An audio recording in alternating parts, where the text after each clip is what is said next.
Bonjour à tous. Je suis très heureuse de vous retrouver cet après-midi pour un nouvel épisode d'Histoire de famille.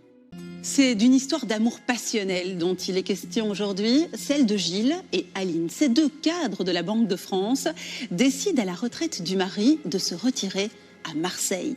Ils y vivent une existence heureuse sous le soleil. Mais après quelques années, Gilles prend le large et vit une bonne partie de son temps dans les Baléares sans Aline. Ils se revoient cependant de temps en temps, jusqu'au jour où le corps de Gilles est découvert dans l'eau, des secrets très bien gardés. Et pour découvrir cette passionnante affaire à l'issue surprenante, j'ai le plaisir d'accueillir aujourd'hui, nous avoir rejoints sur le plateau, Jacques. Gilles mène une vie heureuse, à première vue comme ça, et puis un jour, c'est le drame.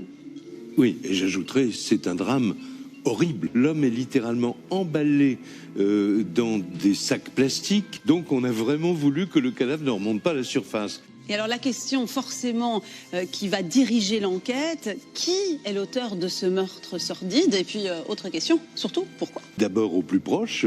Or, Gilles avait une femme, une épouse, son épouse, Aline. Et... Est-ce qu'elle aura des explications à fournir? Alors oui, elle explique quand même d'abord que c'est à cause de cette violence, et ce sera vérifié, qu'il était bipolaire. Bipolaire, c'est une pathologie en soi. Et les enfants de Gilles vont confirmer aux enquêteurs, et donc après avoir été une fois de plus violent, et voilà, et notamment le mobile financier, parce que qui gagnait très bien sa vie quand il était à la direction de la Banque de France quand même. Il vit bien. Donc voilà, donc peut-être que cet argent est le véritable mobile du crime. Le corps de Gilles vient donc d'être découvert et franchement Jacques, il n'y a aucun doute, il s'agit d'un crime. L'enquête va donc se mettre en route. Les règlements de compte de la pègre. Et est-ce que les policiers ne vont pas s'étonner que personne ne se soit soucié de sa disparition? Vous êtes une enquêtrice. Aline n'a pas signalé sa disparition, mais vraiment tous les jours. Les contacts n'étaient pas rapprochés. Voilà. C'était un homme violent.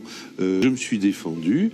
Je suis une... Et elle explique aussi que vivait sur une île espagnole, il était passionné de bateau, elle avait un bateau, ils se revoyaient, et ils avaient... Et on sait ce qui s'est passé au moment précis de l'accident. Elle décrit la chose vraiment presque, j'allais dire, minute par minute. Et elle refuse. Elle a envie de dormir, elle refuse. Bon, je me débat, nous nous battons, et je lui donne un coup... On peut dès lors parler de légitime défense, c'est ça? Mais oui, et c'est ce qu'elle a dit elle-même. Le procès Jacques va s'ouvrir devant la cour d'assises d'Aix-en-Provence. Quelle sera sa ligne de défense? Alors, avant de parler de ces lignes de défense, il faut préciser que ce procès a lieu... Très long. Mais avant le procès, avec ses avocats, et tout le monde a dans la tête à cette époque-là l'histoire de Jacqueline Sauvage. Elle se sert de ce contexte aussi. Mais oui, bien sûr, parce que le président de la République, François Hollande, a gracié Jacqueline Sauvage.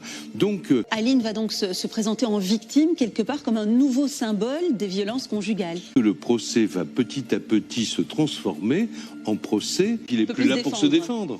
Voilà. Aline va être innocentée pour la question de l'assassinat. C'est important de faire la distinction. Quelle est votre analyse sur cette affaire? À 5 ans de prison pour des violences, l'élément, je crois, qui a fait véritablement basculer le jury... Ils arrivent avec des faits concrets. Graffitis sur les murs aussi. Oui, il y a des graffitis, mais terribles, parce que c'était des graffitis qui disaient, en gros, que ce qu'ils disaient sur la façade de sa maison. Il y avait eu des signalements, évidemment, à la police, main courante sur main courante. Et ça, au vu des circonstances, ça a pu jouer sur la peine. Bien sûr. Merci, Jacques, pour votre éclairage. Merci d'avoir été avec nous aujourd'hui. On se retrouve très vite pour d'autres affaires. Excellent après-midi sur RTL TVI. Au revoir.